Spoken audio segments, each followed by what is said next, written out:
तो पहली बार आपके पोटेंशियल को नापा जाएगा और अभी पोटेंशियल के नापने के मॉडल्स रेडी नहीं हैं। तो हम आपके पोटेंशियल को नापने के मॉडल भी साथ साथ में डेवलप करेंगे।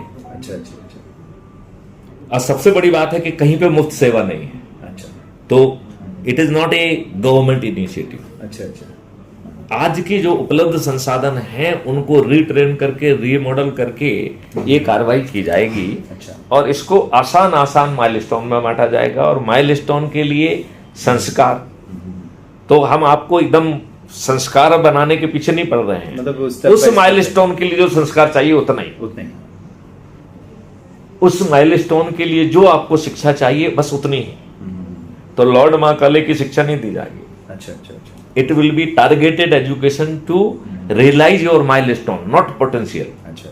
क्योंकि पोटेंशियल तो 1 2 3 4 करके अपने आप पोटेंशियल पे पहुंच जाएंगे आप। It will not, so we will not talk of the potential. एक बार बात करके पाथवे बना देंगे फिर भूल जाएंगे, फिर अपन माइलस्टोन को याद रखेंगे। अब हम इसमें आपको 4 चीजें बांट रहे हैं। अच्छा। पहले में संस्कार, दूसरे में शिक्षा, तीसरे में स्किल सेट। मतलब हम आपको किताबी आदमी नहीं बना रहे हैं, आपको उसमें हुनर देंगे, स्किल देंगे, बारीकियों को में ट्रेंड करेंगे। और फिर उस माइलस्टोन के लिए जो आवश्यक टूल, टेक्नोलॉजी, इक्विपमेंट उसमें आपको ट्रेन करेंगे। और फिर 6 महीने तक आपको रगड़ा देंगे, जिसको हम कह रहे हैं आपको सतत अभ्यास कराएंगे। अच्छा। और इसके बाद आपको एक सर्टिफिकेट ऑफ एक्सीलेंस देंगे। और फिर आपको राष्ट्रीय संपदाओं की तो जितनी भी चीजें हैं सब राष्ट्रीय संपदाएं होंगी, सरकारी संस्थाएं नहीं, राष्ट्रीय संपदाएं। अच्छा। इनका मालिक सरकार नहीं है, राइट? मतलब सही बात है, जो व्यक्ति है वो भी एक्चुअली राष्ट्र की संपत्ति है। राष्ट्र की संपत्ति, करेक्ट। तो जो राष्ट्रीय संपदाएं हैं, हर चीज राष्ट्रीय संपदाएं होंगी। बड़ा उद्योग राष्ट्रीय संस्थान, बड़ा व्यापार राष्ट्रीय संस्थान, वेलनेस सेंटर राष्ट्रीय संस्थान, गौशालाएं राष्ट्रीय संस्थान, ब्रीडिंग सेंटर राष्ट्रीय संस्थान, नर्सिंग राष्ट्रीय संस्थान। और इनको बिना सरकारी मदद के इनको कैसे जमीन पर उतारेंगे ये भी हम आपको बताएंगे। बिना सरकारी मदद के, सरकार के खीसे का 1 पैसा खर्च नहीं करना है। और हमने ऐसे 3 मॉडल बनाए हैं जिससे भारत सरकार को 20 गुना पैसा पहुंच जाएगा। तो भारत सरकार के पास हमारे पास शर्त यह है कि आप अपने देशवासियों से टैक्स नहीं ले सकते हो। तो 5 साल के देश अंदर इस देश में कोई टैक्स नहीं बचेगा। अच्छा। ना इनकम टैक्स, ना कारपोरेट टैक्स, ना जीएसटी, ना सेंट्रल, ना स्टेट। और हम अपने मॉडल से 20 गुना पैसा पहुंचाएंगे, अपने मॉडल से, सरकार के मॉडल से नहीं, हम अपने मॉडल तो जो से। पैसा पहुंचा रहे हैं वो भी तो एक प्रकार से टैक्स ही हुआ ना? नहीं। अच्छा। वो टैक्स नहीं है ना, वो टैक्स नहीं है। वो हम आपको एक उसकी भी ब्रीफिंग भी दे देंगे कि वो क्या है। अच्छा। मतलब उसमें सरकार का नहीं है, टैक्स नहीं है। आप एक साइलेंट टैक्स कह सकते हो, क्योंकि हम जो पेपर करेंसी खत्म कर रहे हैं तो भारत में कोई पेपर करेंसी नहीं होगी। आप जो कागज का नोट भूल जाएंगे। अच्छा। इसकी जगह डिजिटल करेंसी होगी। डिजिटल और डिजिटल करेंसी भी 2 होंगी। वो हम समझाएंगे 2 क्यों होंगी। और डिजिटल जो ट्रांजैक्शन है इसके लिए हम टैक्स नहीं कहेंगे, फीस कहेंगे। जो 2% की ट्रांजैक्शन फीस होगी उससे इतना पैसा जनरेट होगा कि 10 गुना पैसा तो अकेला ट्रांजैक्शन फीस से आ जाएगा। और 10 गुना पैसा हमारे क्राइम फ्री भारत से आने वाला है। तो हम अपने क्राइम फ्री भारत में, आज तो आप जाते हो तो आपकी सुनवाई नहीं होती है, आपका सिर फटा होता है, आपका मेडिकल नहीं कराया जाता है, गाली दे के भगा दिया जाता है। और आप ज्यादा हीरो बनेंगे तो आपके अपोनेंट को बुला के आपके विरुद्ध झूठा मुकदमा कायम करके 2 झूठे बयान काट के आपको जेल में ठूंस दिया जा रहा है। आज हर व्यक्ति का ये एक्सपीरियंस है कि नहीं है? बिल्कुल। नहीं, ये जमीन पे ही हो रहा है, नहीं हो रहा है? जमीन पे हो रहा है, यही हो रहा है, प्रैक्टिकल है। तो मिस्टर विवेक, यदि मैं कहूं कि आपको अपनी रिपोर्ट लिखाने के लिए थाने नहीं जाना पड़ेगा, आप बटन दबाओगे तो एक well trained volunteer, well dressed volunteer आपके सामने बड़े ही अच्छे ढंग से पेश आएगा। वो पुलिस वाला नहीं होगा। अच्छा। और उसे आपकी एफआईआर दर्ज करने के 5,000 से लेके 1 करोड़ रुपए भी मिलेंगे। और वो सरकार के खजाने से नहीं आ रहे। अच्छा। जी। 5,000 से लेके 1 करोड़ रुपए मिलेंगे। आज आपकी कोई सुनवाई नहीं कर रहा है, अब आपकी सुनवाई आपके घर पे हो रही है और आपको 5,000 से लेके 1 करोड़ मिल रहा है। लेकिन साथ में और सुन लो, 5 बड़े अपराध बनाए जा रहे हैं। वो आज भी अपराध हैं, लेकिन वो बेकार टाइप के, नॉन कॉग्निजिबल टाइप के। उनको इतना जघन्य बना दिया जाएगा कि वो हत्या से बड़े अपराध होंगे। इस देश में झूठी FIR दर्ज करना हत्या से बड़ा अपराध होगा। बहुत बड़ी बात है। इस देश में झूठी गवाही देना हत्या से बड़ा अपराध होगा। इस देश में जो पुलिस FIR को तायद करते हुए जो कई बार FIR को तायद करते हुए जो कई बार बयान लिख लेती है, जी जी, ऐसे कपोल कल्पित बयान जो है वो हत्या से भी बड़े अपराध होंगे। तो नौकरी तो जाएगी जाएगी, जेल में भी चले जाएंगे पुलिस वाले, राइट। झूठी विवेचना करना परजरी का जघन्य अपराध होगा, हत्या से बड़ा। ऐसा करने वाला पुलिस नौकरी तो खोएगा, जेल में भी सड़ेगा। और जो करोड़ों रुपए लेके, लाखों रुपए लेके जो बड़े बड़े वकील बन गए हैं, झूठी बहस करना परजरी का हत्या से बड़ा अपराध होगा। यदि ये सिद्ध हो गया तो आप प्रैक्टिस भी नहीं कर पाएंगे, लाखों का कंपनसेशन देना होगा और आप जेल में सड़ेंगे। तो हमने आपको झूठी FIR से बचा लिया है, नहीं तो आप बटन दबा के झूठी FIR करते और जो है और वो भी नहीं करना है, वो नहीं वो आप कर ही नहीं पाओगे। हाँ, नहीं कर पाएंगे। फिर 21 टेक्नोलॉजी से जो मैंने ही डेवलप की है, हम ऐसे साक्ष्यों को इकट्ठा कर पाएंगे जो आज हमारी पुलिस सोचने की औकात नहीं रखती है। और वो रियल टाइम बेसिस पे हैश वॉली से लॉक होकर उसी समय पुलिस और कोर्ट में पहुंच जाएंगे, जिसे आज की डीप फेक जैसी ड्रीडेड टेक्नोलॉजी भी कुछ गड़बड़ नहीं कर पाएगी। डीप फेक जैसी कर नहीं पाएगी। ये चुनौती। नहीं अभी नहीं। तो बेटे, आई नीड लिटिल साइलेंस। हमें थोड़ा टाइम लगा, थोड़ा सा ना, प्लीज। है पीछे बैठ जाओ। तो डीप फेक जैसी टेक्नोलॉजी गड़बड़ नहीं कर पाएगी। और इस पूरे चीज को हमने कहा है डिजिटल चित्रगुप्त। अच्छा। This has been created. Right. मैंने अच्छा, 2020 में एज ए DG हाँ। 32 जो है IITs और यूनिवर्सिटीज और टेक्निकल इंस्टीट्यूशंस को अपना साथ MOU करके हजारों लोगों को ट्रेन करके वो टेक्नोलॉजी डेवलप कर ली है। मतलब जो व्यक्ति बोल रहा है, अब वो सोचो वो किस तरीके का अजीब पुलिस ऑफिसर है जो ये सब IIT Kanpur, IIT Delhi, IIT Mumbai, ये सब से हमारा MOU है। यही तो क्रांतिकारी चीजें होती है सर। आज अगर भगत सिंह अगर आज के टाइम में होंगे तो वो आप जैसे होंगे भाई। अल्टीमेटली जब देश आज़ाद है, जब हमें डायरेक्ट अभी एनिमी नहीं है, तो हमें क्रांति किससे करना है, यही सब चीज़ें। और इसमें वाकई में बहुत बड़े क्रांतिकारी कदम से कोई कम नहीं है ये।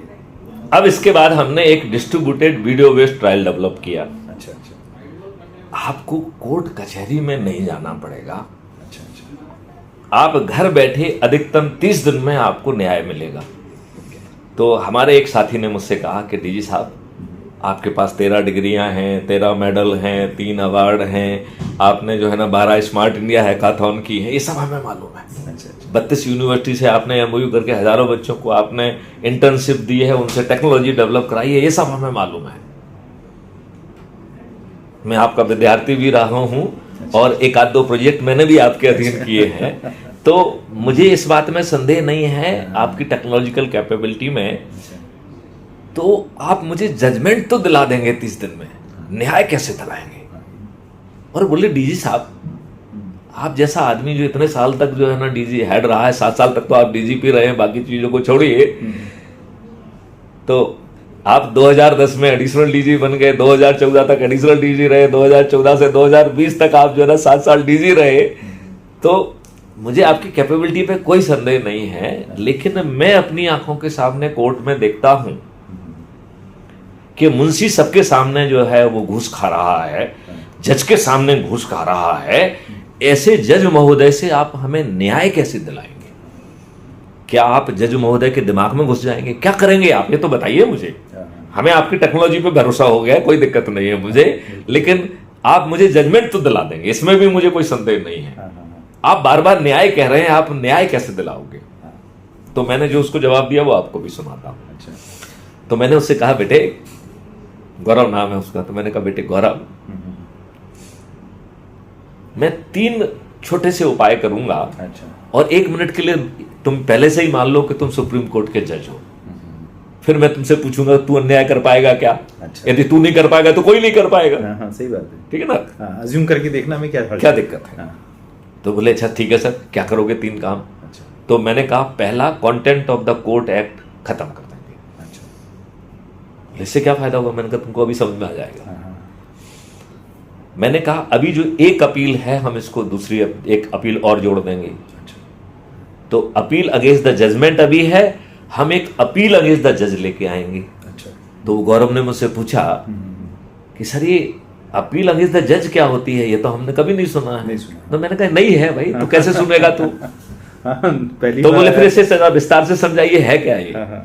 तो मैंने कहा इसमें जो फरियादी है या जो व्यक्ति है या कॉन्टेंडर है वो ये कहेगा कि साहब देखिए ये साक्ष्य हैं और इन जज महोदय ने इसे नजरअंदाज करके गलत निर्णय दिया है, इसलिए ये अपील अगेंस्ट द जज है। अच्छा। उस जज पे सीधा आरोप लगाया जा रहा है कि तुमने सही निर्णय नहीं दिया, इग्नोर करा है फैक्ट्स को। हाँ, ये फैक्ट्स थे तुमने जो इग्नोर किए हैं, इसलिए ये अपील अगेंस्ट यू है, अगेंस्ट जज है, राइट?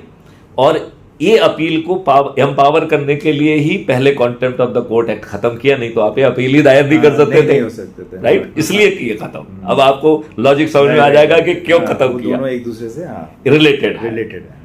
तो बोले साहब ये इसमें कैसे होगा, सुनवाई कैसे होगी?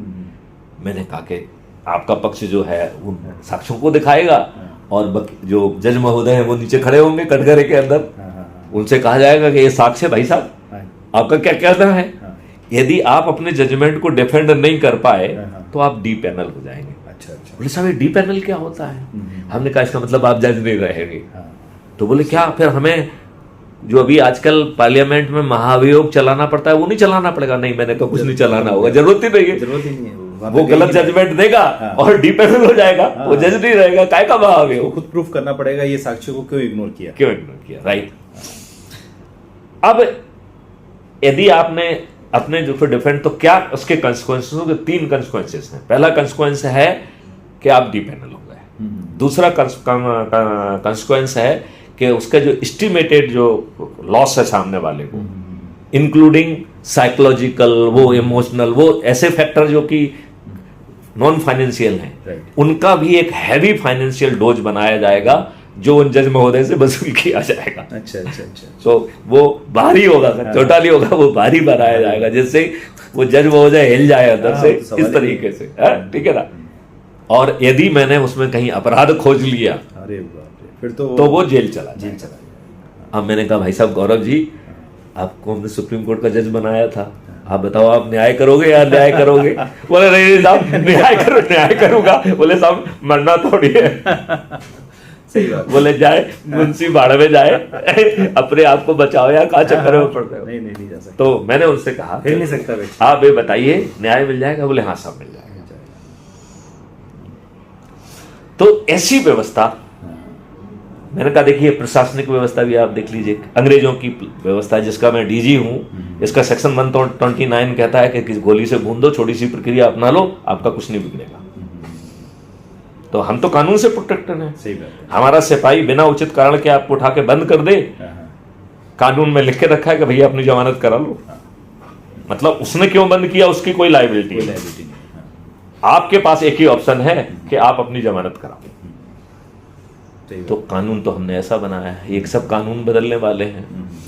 मैंने कहा ये जो लाटसाबी व्यवस्था है ये बदल जाएगी, ये अकाउंटेबल हो जाएगी, सरकार की खजाने से बेनी मिलेगी और दुगनी मिलेगी, काम करने का मिलेगा और रेवेन्यू स्ट्रीम मिलेगा।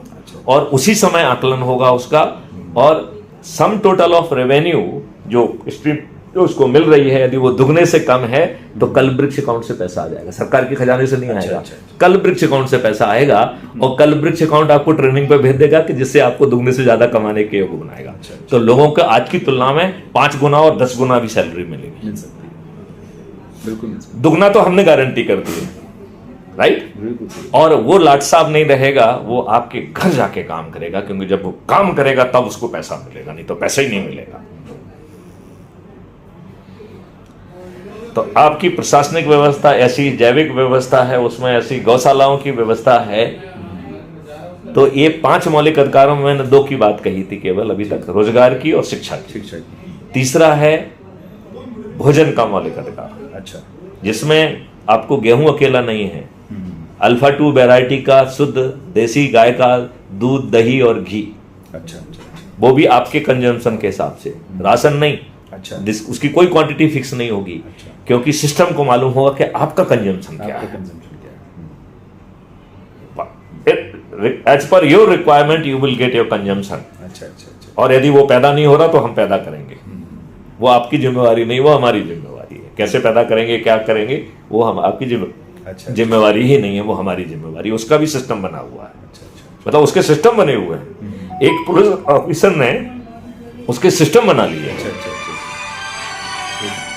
कमल की फोन। हेलो, हाँ कमल बोलो। हाँ।